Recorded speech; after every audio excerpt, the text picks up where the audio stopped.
Good afternoon, everyone. I'm Garima here. I have secured rank 220 in Civil Service Examination 2021. मैं यहाँ पर आज अपनी जर्नी डिस्कस करने आई हूँ. ये मेरा 5th अटेम्प्ट था और मैंने इससे पहले 4 प्रीलिम्स क्लियर किए हैं और 2 मेंस. लास्ट ईयर मैं इंटरव्यू में गई थी but I missed out by 18 marks. इस साल fortunately I could see my name in the list और मेरे सामने कुछ सेट ऑफ क्वेश्चंस है. मेरा जो मैक्सिमम फोकस रहेगा वो रहेगा प्रीवियस ईयर्स क्वेश्चंस पे और उनकी इम्पोर्टेंस पे. But before that I would like to tell you about the challenges that I faced while I was preparing. मुझे 6 साल लगे ऑलमोस्ट और जो मेरा सबसे बड़ा चैलेंज था वो ये था कि मैंने बहुत ज़्यादा सोर्सेज अपने बहुत ज़्यादा स्प्रेड कर लिए थे. I could not finish my syllabus on time और मैं रिविजन्स नहीं कर पाती थी.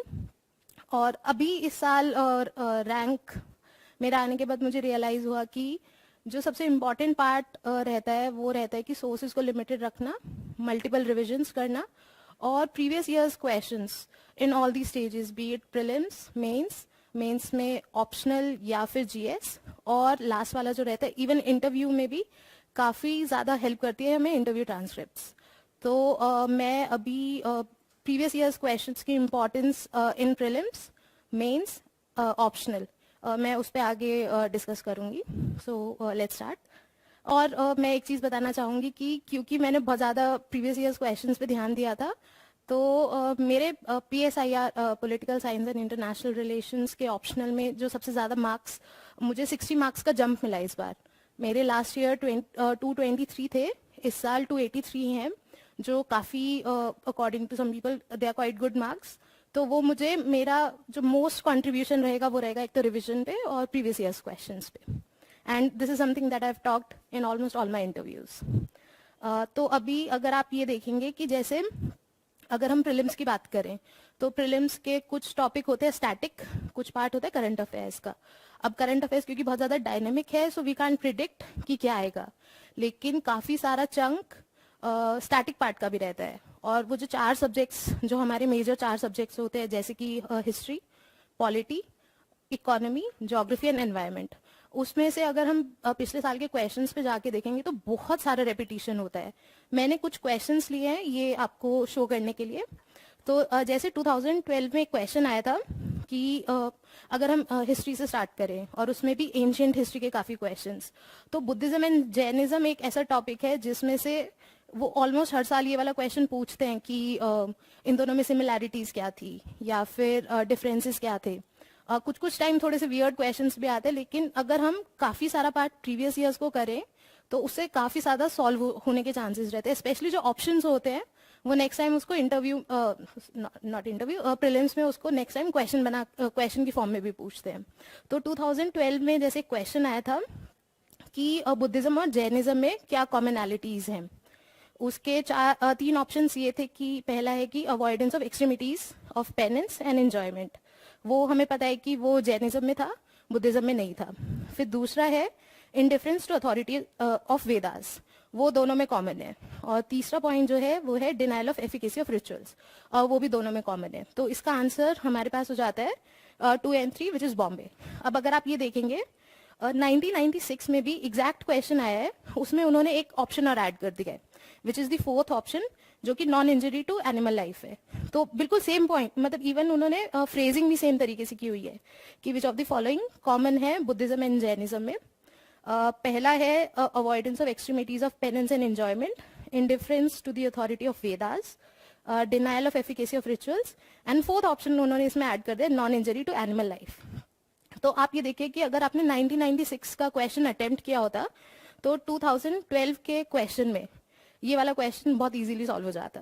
अब ऐसे ही मॉडर्न हिस्ट्री में काफ़ी ज़्यादा जो टॉपिक्स रिपीट होते हैं, जैसे एक राउलेट एक्ट हो जाता है, फिर क्रिप्स मिशन बहुत बार आता है. मतलब राउलेट एक्ट में तो वो हर साल पूछते हैं कि ब्लैक एक्ट क्या है, या फिर गवर्नमेंट ऑफ इंडिया एक्ट काफ़ी सारे होते हैं, 1919, 1909, 35, 1858, ये वाले काफ़ी सारे एक्ट्स हैं जो बार बार रिपीट होते हैं और उनकी एक स्टेटमेंट से नेक्स्ट टाइम हेल्प मिल जाती है. जैसे मुझे मतलब क्योंकि मैंने 5 अटेम्प्ट्स दिए तो मुझे ये वाला क्वेश्चन याद है कि जो 1800s में जो सिविल सर्विस वाला जो ऑर्गेनाइजेशन बना था, तो वो वाला क्वेश्चन एक बार उन्होंने ऑप्शन में पूछा, 18 के पेपर में था मोस्ट प्रोबेबली, और 20 या 21 में उन्होंने एग्जैक्ट क्वेश्चन पूछ लिया था कि किसने वो वाले इंस्टीट्यूट को फाउंड किया है। ऐसे ही अगर हम इकोनॉमी का देखें तो इकोनॉमिक्स में 2021 के प्रीलिम्स की मैं बात कर रही हूँ, उसमें ये वाला क्वेश्चन था कि money multiplier in an economy increases with which one of the following. So उसमें वन ऑप्शन है increase in cash reserve ratio, दूसरा increase in statutory liquidity ratio, increase in the banking habit and increase in the population. The same exact question was asked in 2019 का, मतलब 19 और 21 2 साल के ही gap में उन्होंने सेम क्वेश्चन रिपीट कर दिया। Although answer is very easy, but अगर आप ये क्वेश्चन करके जाते हैं तो कभी कभी प्रीलिम्स में हम बहुत ज्यादा नर्वस हो जाते हैं काफी थोड़े से डिफिकल्ट क्वेश्चंस देख के, लेकिन अगर ये वाला क्वेश्चन देखा हुआ तो लगता है कि चलो कुछ तो आता है, और उससे फिर धीरे धीरे कॉन्फिडेंस बढ़ता है, और फिर हम आगे जो थोड़े से डिफिकल्ट क्वेश्चंस होते हैं या फिर हमारे कंफर्ट जोन से थोड़े से बाहर क्वेश्चंस होते हैं उनको अटेम्प्ट कर पाते हैं। अब ये वाला क्वेश्चन 19 में एग्जैक्टली मतलब सेम स्टेटमेंट सेम ऑप्शंस के साथ रिपीट हुआ है। अब ऐसे ही 21 में ही एक और क्वेश्चन आया था कि which one is likely to be most inflationary in its effects, repayment of public debt, borrowing from the public to finance a budget deficit, borrowing from banks to finance a budget deficit, and creation of new money. The same exact question was asked in 2013 का prelims, मतलब बिल्कुल same question. अगर आप देखना चाहते हो तो previous years के क्वेश्चंस के पीडीएफ में जाके इसको देख भी सकते हैं, तो काफी ज्यादा हेल्प होती है अगर हम प्रीवियस ईयर्स क्वेश्चंस करके जाते हैं। ऐसे ही जैसे हमने हिस्ट्री का देख लिया, अभी पॉलिटी का देखा, तो अगर इकोनॉमिक्स का, फिर अब पॉलिटी में भी उनके मेजर थीम्स रहते हैं, मतलब पार्लियामेंट वाला टॉपिक। इस साल जैसे लोकसभा राज्यसभा के पास के कहा हुआ था कि एक्सेप्शनल क्या रहता है, या फिर एक उनका फेवरेट क्वेश्चन रहता है कि पार्लियामेंट्री फॉर्म ऑफ गवर्नमेंट क्या होती है, विच इज जिसमें the government is responsible to the Lok Sabha या council of ministers is responsible to the Lok Sabha. ये वाला क्वेश्चन रहता है, उसको कभी दूसरे फॉर्म में पूछ लेते हैं कि कैबिनेट फॉर्म ऑफ गवर्नमेंट क्या है। फेडरलिज्म पे काफी क्वेश्चंस रिपीट होते हैं, fundamental rights, fundamental duties, DPSPs, मतलब almost every other year they would ask कि अच्छा ये फंडामेंटल ड्यूटी है, ये डीपीएसपी है, तो they may not ask the same question again, but आपको पता चल जाता है कि इस साल अगर उन्होंने एक ये वाली फंडामेंटल ड्यूटी पूछे तो next time they could ask की renouncing practices derogatory to dignity of women वाली क्या चीज है। ऐसे प्रियम्बल पे बहुत सारे क्वेश्चंस आए हुए हैं। पार्लियामेंट वाला टॉपिक जो है वो बहुत ज्यादा इंपॉर्टेंट हो जाता है, उसमें भी लोकसभा राज्यसभा के काफी सारे क्वेश्चंस इन वन वे और दी अदर। मनी बिल वाला एक क्वेश्चन रहता है, बजट वाले जो क्वेश्चंस होते हैं कि बजट कौन प्रिपेयर करता है, मतलब आप देखेंगे कितनी बार बनाया हुआ है। फिर प्रेसिडेंट के पास कि प्रेसिडेंट जब ये बोलते हैं कि all the executive actions, all the executive decisions are taken in the name of, ये प्रेसिडेंट के नाम में होते हैं, लेकिन वो हर दूसरे तीसरे साल उसको पीएम बना के दे देते हैं ऑप्शन में, और वो एलिमिनेट करते most of the times answer भी आ जाता है। इस साल का भी एक क्वेश्चन था लोकसभा वाला, उसको भी अगर एक ऑप्शन एलिमिनेट करके शायद आंसर आ जा रहा था। तो ये वाला चीज हमने देखा है कि प्रीलिम्स में ऑलमोस्ट स्टैटिक में काफी सारे क्वेश्चंस रिपीट होते हैं। अगर रिपीट एग्जैक्टली नहीं होते तो इन वन वे और दी अदर, मतलब ऑप्शंस की फॉर्म में कभी एक ऑप्शन होगा जो नेक्स्ट ईयर उसको क्वेश्चन की फॉर्म में फ्रेम करके दे देंगे। सो प्रीलिम्स में ये रहता है। Now I will be showing you कि जीएस में कैसे क्वेश्चंस का रिपीटिशन हो रहा है। सो नाउ मैं ये दिखाना चाहती हूँ कि जीएस के ऑलमोस्ट हर पेपर में क्वेश्चंस हैव गॉट रिपीटेड, अगर वो सेम नहीं आए तो एटलीस्ट थीम्स रिपीट हुए हैं। तो अब जैसे 2021 का अगर आप पेपर देखेंगे उसमें there was a question, moderates पे एक क्वेश्चन था, तो I just search it for 1 second. जैसे 2021 में क्वेश्चन आया 15 मार्कर कि to what extent did the role of the moderates prepare a base for the wider freedom movement. So in a way it's asking about the contribution of moderates in the freedom struggle. अब यही वाला question, और इस साल मैं क्योंकि बहुत सारे क्वेश्चंस करके गई थी तो मुझे ये याद था कि ये क्वेश्चन आया हुआ है, I don't remember the exact year, ये 1994 में they had asked almost the same question. इस पे मैं आपको एक बार शो करके दिखा देती हूँ। 94, yes. So 94 में क्वेश्चन है, what were the contributions of moderates in the formative stage of Indian National Congress. So इसका आंसर जो 2021 में आया है और जो 94 में आया है, उनका आंसर ऑलमोस्ट, मतलब almost 95% is going to be same. तो अगर आपने पिछले साल के क्वेश्चंस किए हैं, अगर आप उनका फ्रेमवर्क बना के गए हैं, या फिर if you have written those answers, so इस वाले क्वेश्चन में तो आपको मतलब within seconds, not seconds, within minutes you could attempt this question and be done with it. अब ऐसे ही एक क्वेश्चन आया था लैंडस्लाइड्स पे. लैंडस्लाइड्स का था कि जो वेस्टर्न घाट्स और हिमालयाज में क्या रहता है. मैं exact question, yes, so just 1 second. इस साल क्वेश्चन था कि differentiate the causes of landslides in the Himalayan region and western Ghats. It was a 10 marker. But आप ये देखेंगे ना, 2013 में उन्होंने सेम क्वेश्चन पूछा था ऑलमोस्ट, कि bring out the causes for more frequent occurrence of landslides in the Himalayas than in the western Ghats. तो अगर आपने उस साल का क्वेश्चन अटेम्प्ट किया होता तो आपको पता चल जाता कि अब कॉजेज, मतलब दोनों में इन अ वे कॉजेज ही पूछे, बट थोड़ा सा कंपैरिजन पूछ लिया कि 2013 के में कि हिमालयस और वेस्टर्न घाट्स में क्या अंतर रह जाता है. ऐसे इस साल उन्होंने जस्ट कॉजेज पूछे. अब अगर आप 2016 का क्वेश्चन देखेंगे, जिसमें ये पूछा हुआ है कि the Himalayas are highly prone to landslides, discuss the causes. Almost half question तो आपका 2016 का अगर आपने क्वेश्चन अटेम्प्ट किया है तो वहां से हो जाएगा. And suggest suitable measures of mitigation, वो उनका दूसरा सब पार्ट है, लेकिन इस साल का वही क्वेश्चन था. अब ऐसे ही, अब क्योंकि लैंडस्लाइड्स आपको सिलेबस में दिया है, 2 जगह पे आता है, एक GS1 के पार्ट में आता है, एक GS3 में इन डिजास्टर मैनेजमेंट आता है. तो इस साल उन्होंने GS3 में भी लैंडस्लाइड्स का ही क्वेश्चन पूछा है, discuss the various causes and effects of landslides. मतलब आप देख सकते हैं कि GS1 में एक दिन पहले जो आप आंसर लिख के आ रहे हैं, उसका 1 पार्ट तो आपको दोबारा रिपीट हो रहा है इन द सेम ईयर. और दूसरा एक और उन्होंने एक्स्ट्रा पूछ लिया कि national landslide risk management strategy क्या होती है. वो हम मोस्टली इंडिया में गाइडलाइंस ऑलमोस्ट हर डिजास्टर की, या जो मेजर डिजास्टर्स होते हैं जैसे कि अर्थक्वेक्स हो जाता है, फ्लड्स हो जाते हैं, लैंडस्लाइड्स हो जाते हैं, तो उनको हम वैसे ही अटेम्प्ट करते हैं. सो this is a very easy question. और जब हमें दिखता है ना कि हमने क्वेश्चंस किए हुए हैं, तो मेंस में भी again it's an exam of nerves. हम बहुत ज्यादा स्ट्रेस्ड हो जाते हैं कि क्वेश्चंस नहीं आते हैं, बट कुछ अगर हमें फेमिलियर क्वेश्चंस दिखते हैं, so it helps us a lot in our confidence. अब ऐसे ही अगर हम GS2 के पेपर में जाएं, तो GS2 का फर्स्ट क्वेश्चन जो था वो कॉन्स्टिट्यूशनल मोरालिटी पे था. क्योंकि मेरा ऑप्शनल PSIR था, तो कॉन्स्टिट्यूशनल मोरालिटी के क्वेश्चन उसमें तो काफी आए हुए हैं, लेकिन अगर जिसका PSIR नहीं भी है, उसके लिए 2013 में GS4 के पेपर में उन्होंने पूछा था. जैसे इस साल का क्वेश्चन था कि what is meant by constitutional, sorry ये जस्ट 1 सेकेंड, मोरालिटी,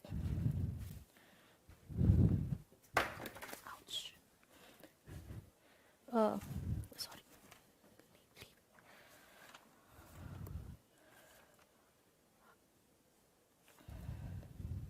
यस, तो इस साल GS2 का फर्स्ट क्वेश्चन था, constitutional morality is rooted in the constitution itself and is founded on its essential facets.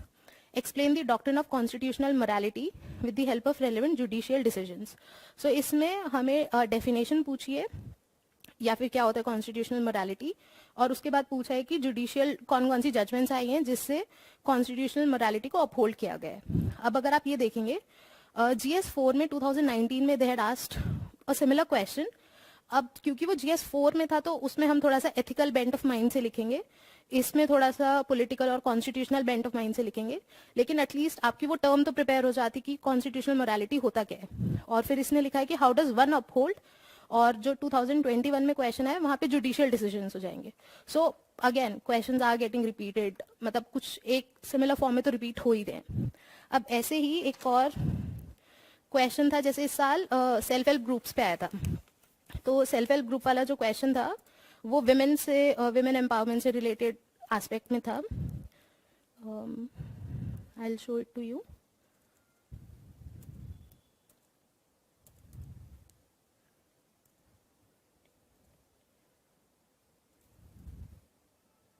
Yes, so 21 का question है, can the vicious cycle of gender inequality poverty and malnutrition be broken through microfinancing of women SHGs. So अब अगर explain with examples, तो इस question का exact जो demand है वो ये है कि अगर हम women SHGs के हेल्प से कैसे हम जेंडर इनइक्वालिटी को कम कर सकते हैं, पॉवर्टी को कम कर सकते हैं और malnutrition को कम कर सकते हैं. अब अगर आप लास्ट ईयर का क्वेश्चन देखेंगे तो लास्ट ईयर उन्होंने क्वेश्चन पूछा है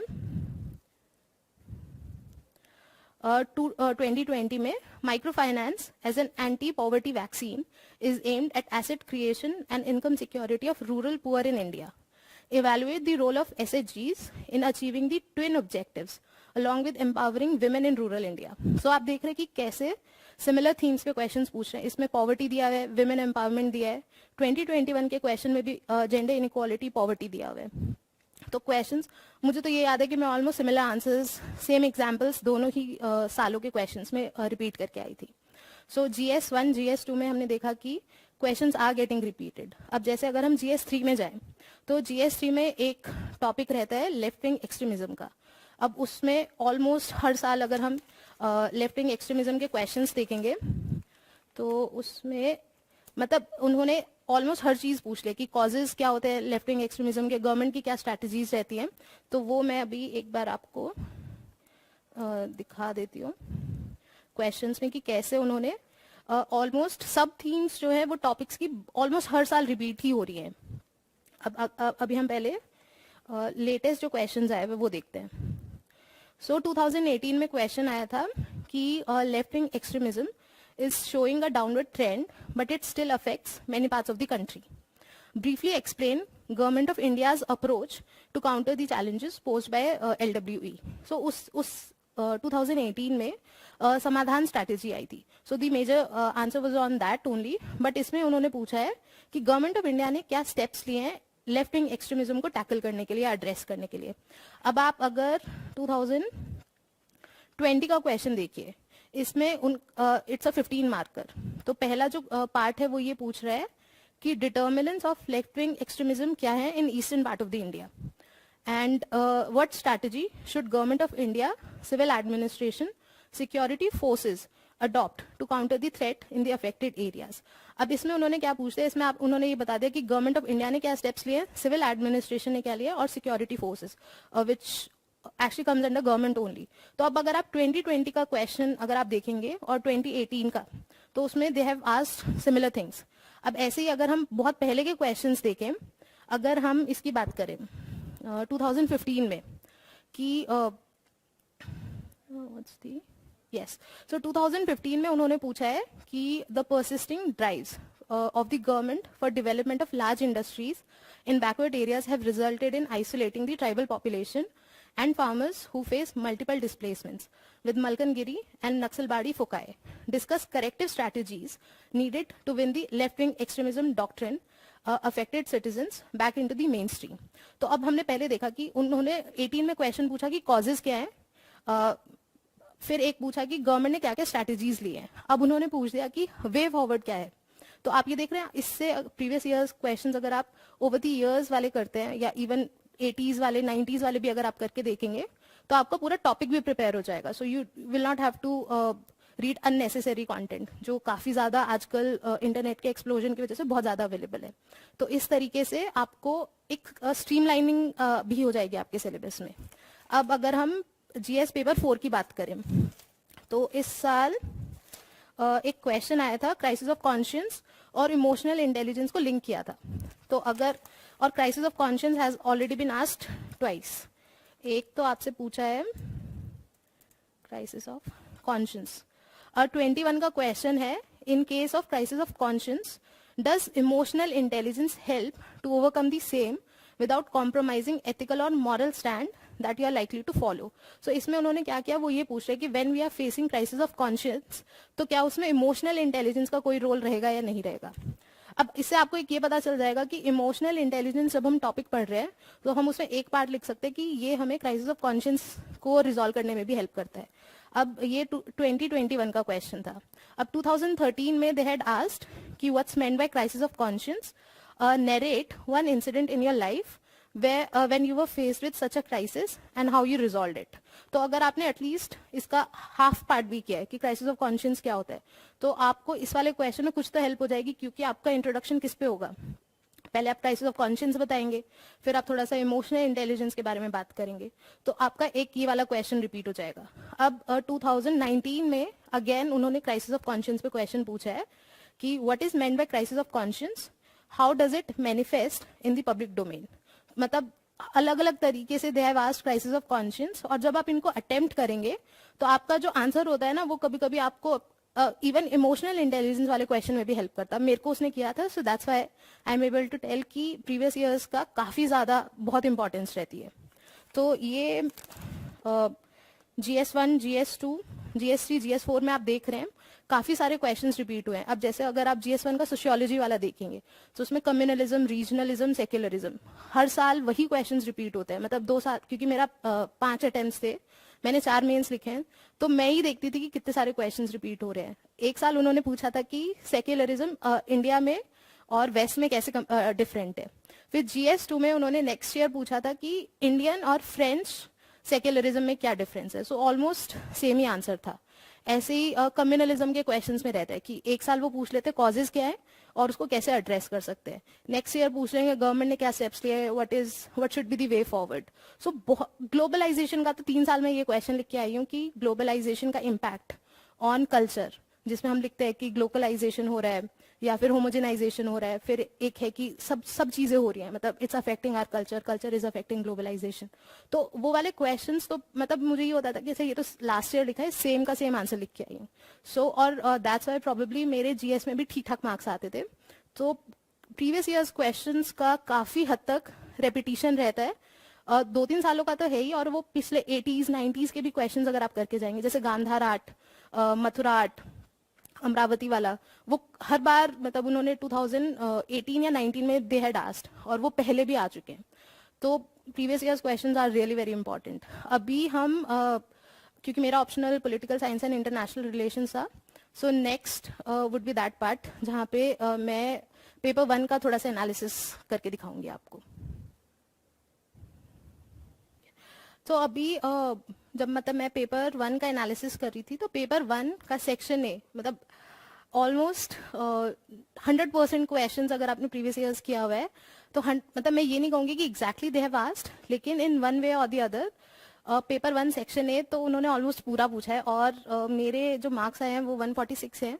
सो उसका मेजर जो कंट्रीब्यूशन रहा है वो प्रीवियस ईयर्स का रहा है, क्योंकि मैं उन्हीं को देखती थी. इस साल I didn't join any test series either for optional और फॉर मेंस. मैं सिर्फ प्रीवियस ईयर्स क्वेश्चंस को अपना वो रखती थी कि रेफरेंस पॉइंट, कि अगर मैंने वो कर लिए, और वो मैं ऐसे करके जाती थी कि उनका स्ट्रक्चर मेरे दिमाग में होता था. तो अब जैसे आप ये देखिए कि हमारा टॉपिक रहता है थियरीज ऑफ स्टेट, तो उसमें काफी सारे होते हैं, फेमिनिस्ट होता है, मार्क्सिस्ट होता है, तो उसका सबके नोट्स थे. अब जैसे जो 10 मार्कर आया हुआ है जो कि कंपलसरी होता है, उसमें फेमिनिस्ट क्रिटिक ऑफ स्टेट पूछा है. तो अगर आप नोट्स देखेंगे मतलब 2000, अगर if I just search feminist, तो इसमें आप ये देखिए कि 2021 में they have asked a 10 marker. फिर 2016 में देखिए discuss feminist theory of state, मतलब एग्जैक्ट क्वेश्चन. उसके बाद so they have asked it twice. तो अगर आपने 2016 वाला अगर क्वेश्चन किया होगा तो you should be able to attempt this question. अब ऐसे ही दूसरा वाला देखिए affirmative action. Affirmative action they have asked at least twice. एक तो आपका 2016 में, आप देखिए 2016 में feminist theory of state repeat हुआ है, अफर्मेटिव एक्शन रिपीट हुआ है. सो अफर्मेटिव एक्शन का 2016 में एग्जैक्ट 10 मार्कर पूछा है. 2012 में दे हैव आस्क्ड 20 मार्कर, जिसमें ये पूछा है कि how why is affirmative action important in provision of equality of opportunity. तो अब अगर मान लीजिए आपको अफर्मेटिव, इससे हमें एक और चीज मिलती है, एक हिंट मिल जाता है कि while we are writing about affirmative action, so we can bring in this point कि इससे इक्वालिटी ऑफ अपॉर्चुनिटी में हेल्प होती है. तो नॉट ओनली दे मतलब the previous years questions get repeated, but उससे कभी कभी आपको एक कंटेंट भी समझ में आ जाता है कि okay this is one point that I could write.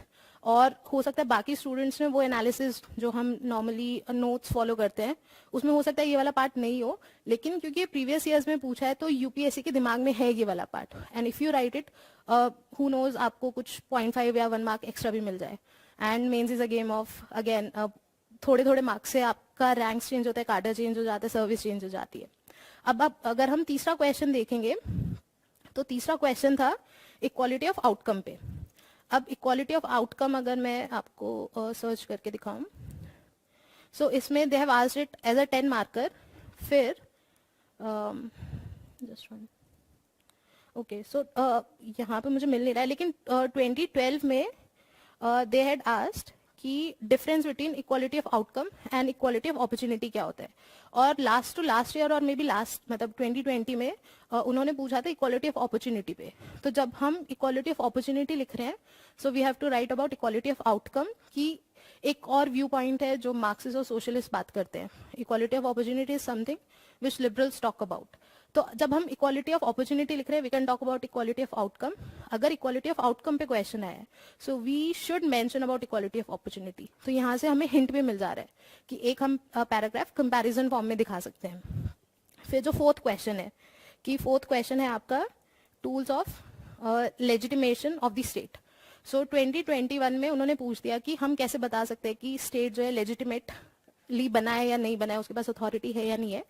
अब 2014 में अगर हम क्वेश्चन देखें तो उन्होंने पूछा है मेंटेनेंस ऑफ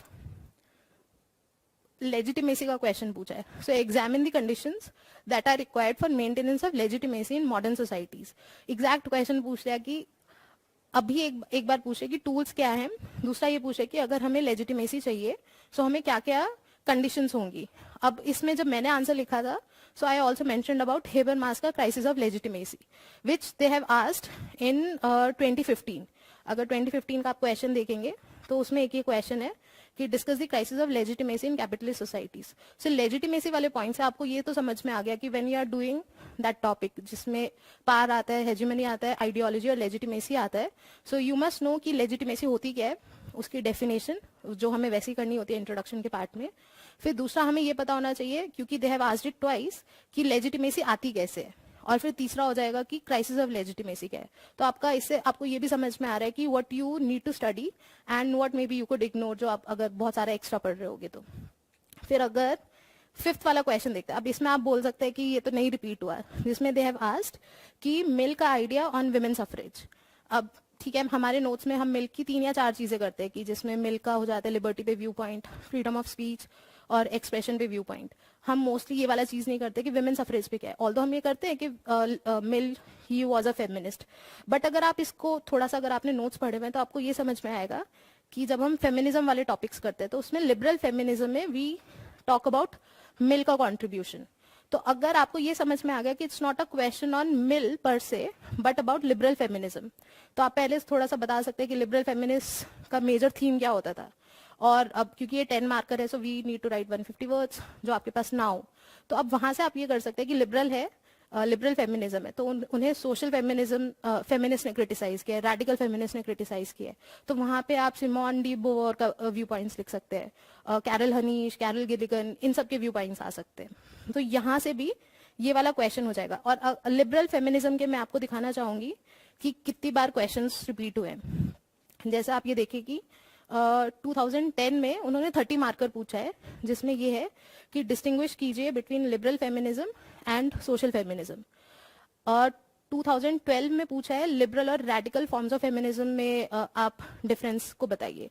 तो जब आप मिल के बारे में लिख रहे हैं कि मिल के view points on women suffrage, so उसमें आप लिबरल फेमिनिज्म के बारे में बता सकते हैं, then you can talk about social feminist and then you can talk about radical feminist. So आपके 150 वर्ड्स आपको सीधे के सीधे मिल जाएंगे। लास्ट में आप प्रेजेंट कॉन्टेक्स्ट बता सकते हैं कि कैसे आज की जगह पे, अगर if we want to talk about India की विमेन, आज के टाइम पे ज्यादा विमेन वोटर्स अच्छे से वोट करके आते हैं एज कम्पेयर टू मेन, या फिर बता सकते हैं कि अभी भी बाहर की कंट्रीज में विमेन को इतने अच्छे वोट्स नहीं मिले हुए हैं।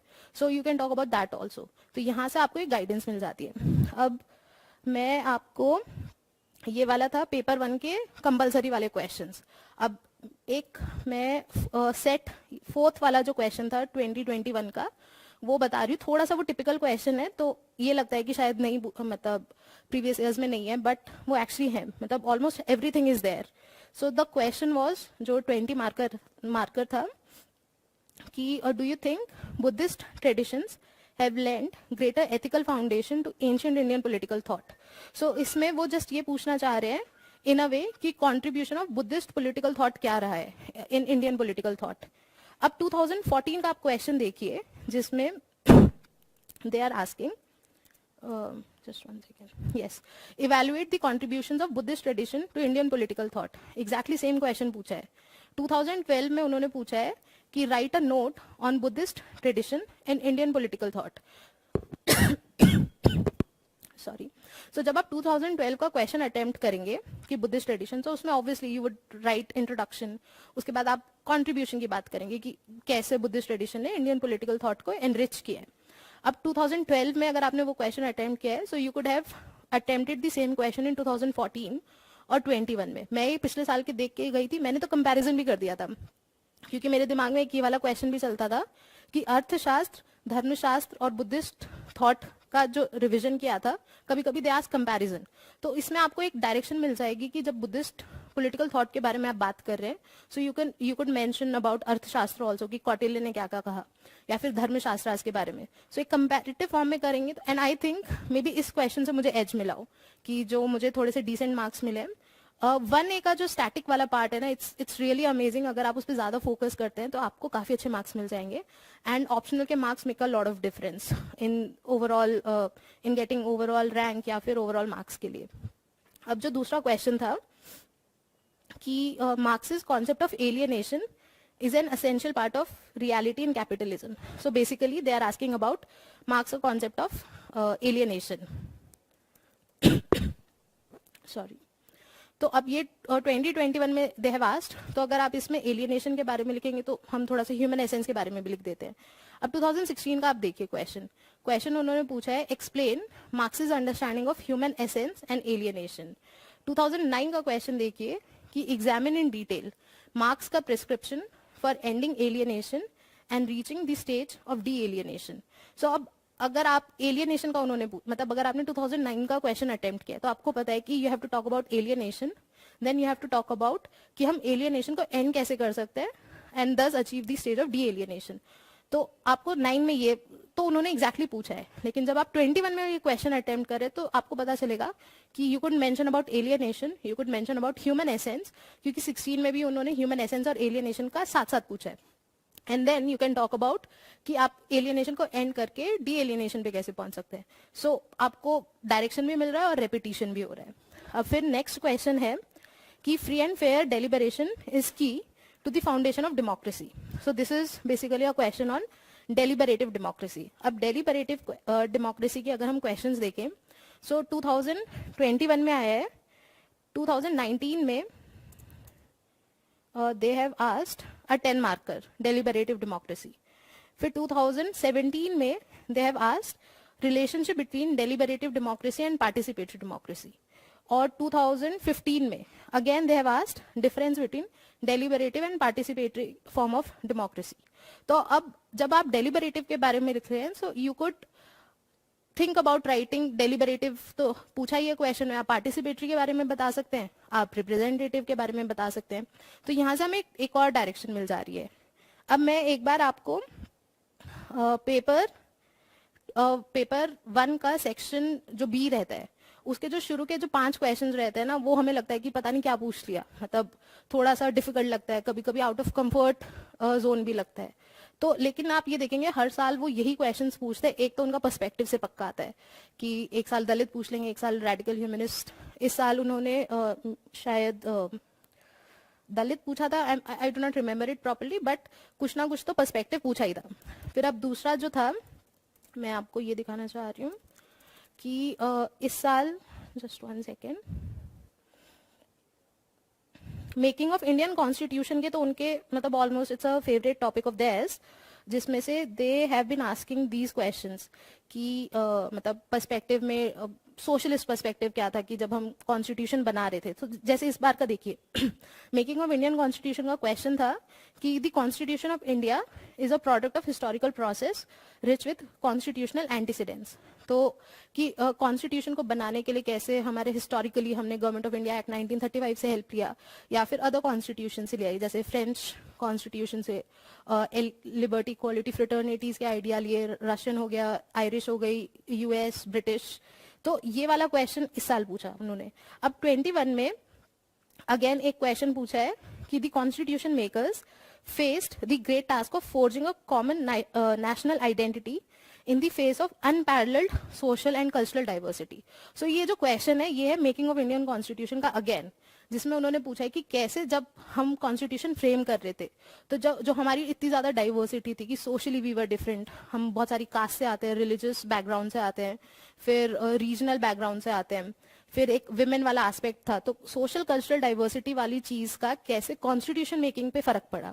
अब इसी क्वेश्चन को अगर आप ये देखेंगे तो इसमें वी कैन टॉक अबाउट कि लैंग्वेज कुछ लोग चाहते थे कि उर्दू को बनाया जाए, हिंदी को बनाया जाए, साउथ की लैंग्वेजेस को रिकग्निशन दिया जाना चाहिए, या फिर एक पर्टिकुलर लैंग्वेज को पूरे इंडिया के लिए लैंग्वेज ना बनाए। फिर कुछ लोग बोलते थे कि सेपरेट इलेक्टोरेट्स को कंटिन्यू किया जाना चाहिए, कुछ कहते थे कि नहीं उससे इंडिया डिवाइड हो जाएगा।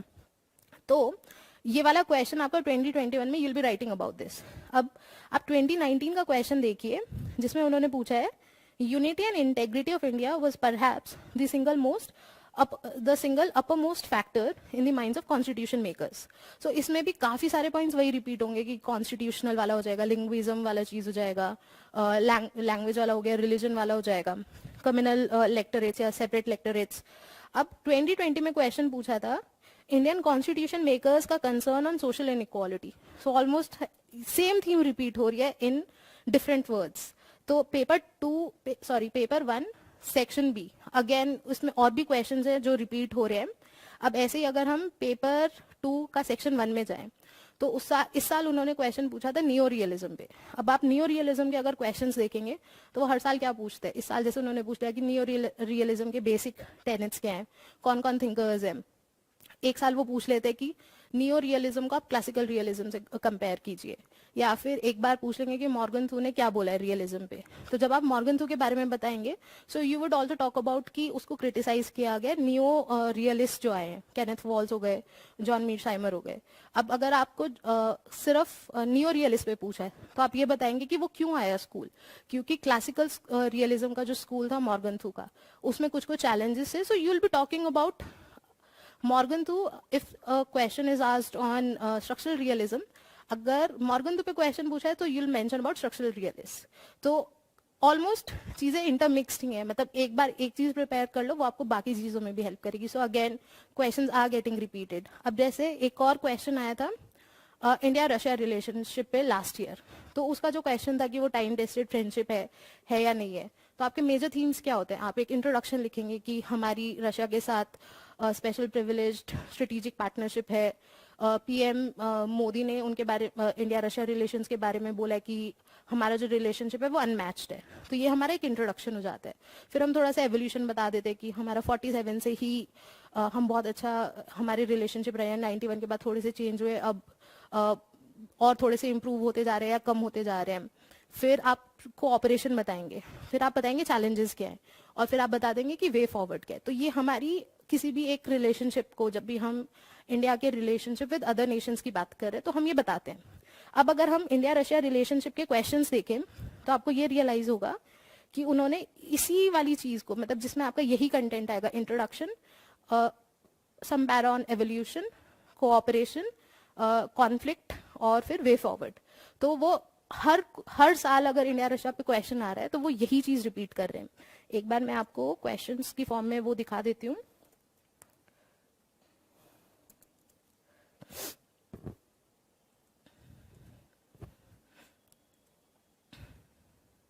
यस, तो 2003 में एक क्वेश्चन पूछा है areas of cooperation between India and Russia. तो उसमें again you'll start with introduction, some sort of evolution, फिर कोऑपरेशन क्या है। अब कोऑपरेशन लिख रहे हैं तो कॉन्फ्लिक्ट भी लिखेंगे और फिर लास्ट में ये भी लिखेंगे कि किस तरीके से हम इसको ओवरकम कर सकते हैं, एक दो पॉलिटिकल थिंकर्स या फिर स्ट्रेटेजिक एनालिस्ट के बारे में बता देंगे। अब 2006 का क्वेश्चन देखिए जिसमें उन्होंने पूछा है discuss the present state of Indo Russian relations. So exact यही चीज लिखेंगे कि कोऑपरेशन किस किस चीज में है, कॉन्फ्लिक्ट किस किस चीज में है। अब अगर आप इसके बाद देखेंगे तो दो क्वेश्चंस तो सीधे रिपीट हो जा रहे हैं। 2014 में क्वेश्चन आया था analyse the drivers of Indo Russian relations in the post cold war era. Again the same question कि कोऑपरेशन कहाँ पे, व्हाई आर वी कोऑपरेटिंग। 2017 में क्वेश्चन है the recent differences between India and Russia are the result of misconceptions than facts. So इसमें the question is on conflict कहाँ कहाँ पे, वो क्यों है।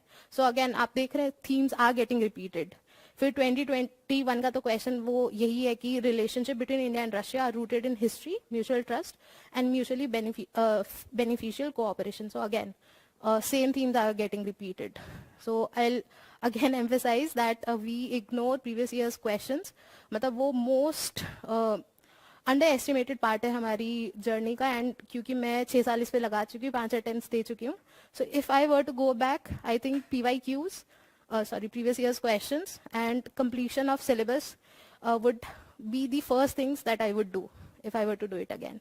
So that was it from my side. Thank you. Ma'am, I have a question. Like you emphasized a lot on previous year questions, but मैंने coaching join करी थी, वहाँ पर वो लोग इस पे फोकस करने को नहीं बोल रहे थे। इनफैक्ट वो कह रही थी कि आपको मैक्सिमम 1 या 2 years के देख लो, उसके अलावा ज़रूरत नहीं है। एंड वो ये भी कहती हैं कि मैंने जो क्वेश्चंस बनाए हैं आप वो देख लो, उसके अलावा आपको ज़रूरत नहीं पड़ेगी। तो इस चीज़ पे मतलब आप क्या सजेस्ट करोगे? Thank you for your question. That's there. मतलब I won't say anything against that person. सबकी अपनी अप्रोच रहती है.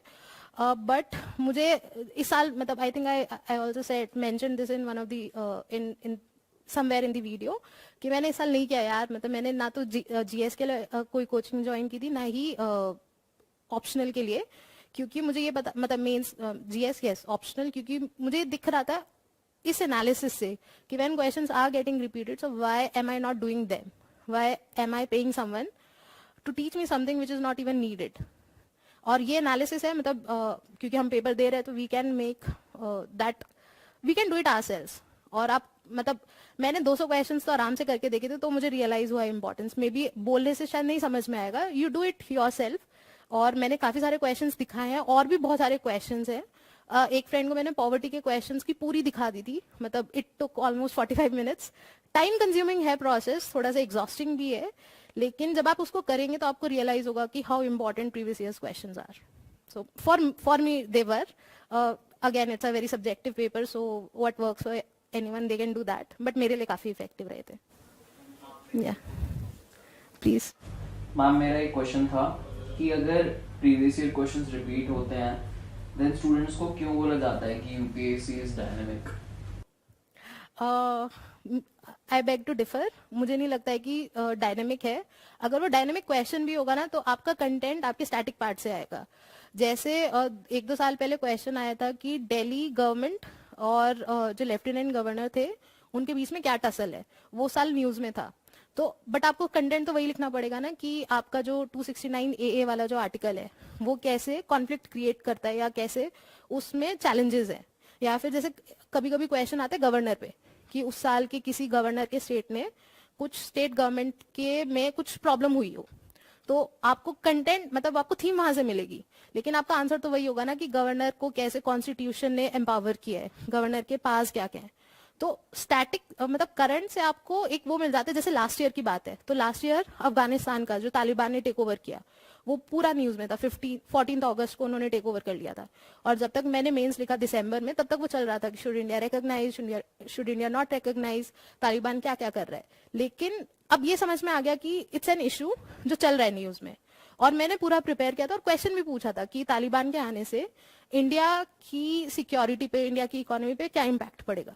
तो आपको मैं ये नहीं कहूंगी कि डायनामिक वाला पार्ट इंपॉर्टेंट नहीं है, बट डायनामिक पार्ट करने के बाद भी you will have to go back to your basics. जैसे last year I would like to tell you कि आई वाज वेरी होपफुल कि मेरा हो जाएगा। 17th को मेरा इंटरव्यू था, 24th को रिजल्ट आया था, तो मैंने प्रीलिम्स की बिल्कुल पढ़ाई नहीं की थी। अब पेपर नहीं हुआ तो मुझे दोबारा अपीयर होना पड़ा, जो कि 10 अक्टूबर को था। मैंने सिर्फ स्टैटिक पार्ट पे फोकस किया था क्योंकि मैं कर भी नहीं सकती थी, और स्टैटिक से ही मेरा पेपर भी क्लियर हो गया था। तो मुझे ये लगता है कि स्टैटिक पार्ट में आपका रिटर्न ऑन इन्वेस्टमेंट बहुत ज्यादा हाई है। डायनामिक कुछ क्वेश्चंस आएंगे, जैसे ऑकर्स वर्सेस क्वाड का क्वेश्चन था, तो वो आप ये नहीं कह सकते कि वो स्टैटिक का कैसे, obviously it was from current affairs, लेकिन आपको करंट अफेयर्स से एक डायरेक्शन मिल जाती है कि which topics you should focus more on. जैसे स्टूडेंट्स को बोला जाता है कि आईआर का पार्ट बेसिकली करंट बेस्ड है, तो उनमें प्रीवियस क्वेश्चन का क्या रोल पड़ता है? अगर आपने मेरी वीडियो सुनी होगी तो मैंने इंडिया रशिया रिलेशंस का जो क्वेश्चन लिया था, I took it specifically for this part only, कि ऑल्दो अभी जैसे इवन रशिया यूक्रेन क्राइसिस चल रहा है, सो एक क्वेश्चन आ सकता है कि क्या इंडिया रशिया रिलेशन पे इम्पैक्ट हुआ, बट आपके पॉइंट्स वही आएंगे कि कोऑपरेशन एक साल में नहीं चेंज हो जा रहा है। मतलब अगर आप एनालिसिस देखते तो 2003 से लेके अभी 21 होने को आ गया, and they are asking same questions कि कोऑपरेशन क्या है। और आपका जो कोऑपरेशन वो ऐसे नहीं होता कि एक दिन में आपने कोऑपरेट कर लिया। आपको न्यूक्लियर वाला जो है, या फिर जो आपका डिफेंस वाला है, पॉलिटिकल है कि रशिया हमें यूएन में सपोर्ट करता है, तो वो वाले पॉइंट्स आपके हमेशा रहेंगे। तो थोड़ा सा मतलब इंटरनेशनल रिलेशंस का ये पक्का रहेगा कि उस साल जो चीजें चल रही हैं उससे आपको ये समझ में आ जाएगा कि okay this topic is very important, मतलब क्योंकि बहुत सारा सिलेबस है तो आपको कौन से पे ध्यान देना चाहिए। लेकिन कंटेंट आपका अगेन थोड़ा सा ओवर द इयर्स ही आता है, विच आई फील कि वो स्टैटिक बन जाता है एक पॉइंट के बाद। एक लास्ट और Yeah, जैसे वो अगर स्टूडेंट ज्वाइन करते हैं टेस्ट सीरीज कोचिंग्स की, तो उनमें प्रीवियस ईयर क्वेश्चन को ज्यादा एम्फसाइज करा नहीं जाता है, ज्यादा क्वेश्चंस वेग होते हैं, मतलब कहीं और से उठाने नहीं होते हैं, तो वो स्टूडेंट्स को फॉलो करना चाहिए। It's a very subjective question, but मेरे को देना होता है तो मैंने यही बोला कि मैं सबसे पहले प्रीवियस ईयर्स क्वेश्चंस पे ही एम्फेसाइज करना चाहूंगी। सिलेबस कंप्लीट कीजिए और वो खत्म करते ही go back to your previous years questions. और ये मैं सिर्फ यहाँ नहीं बोल रही हूँ, मेरा फर्स्ट डे से जो इंटरव्यू हो रहा है 30th मई से, तब से लेके अभी तक मैं सिर्फ प्रीवियस ईयर्स, मतलब I am a die hard fan of previous years questions. So मेरे लिए बहुत जरूरी थे, हो सकता है सबकी अपनी अप्रोच रहती है, बट मेरे लिए काफी हेल्पफुल रहे थे। या यू आर वेलकम।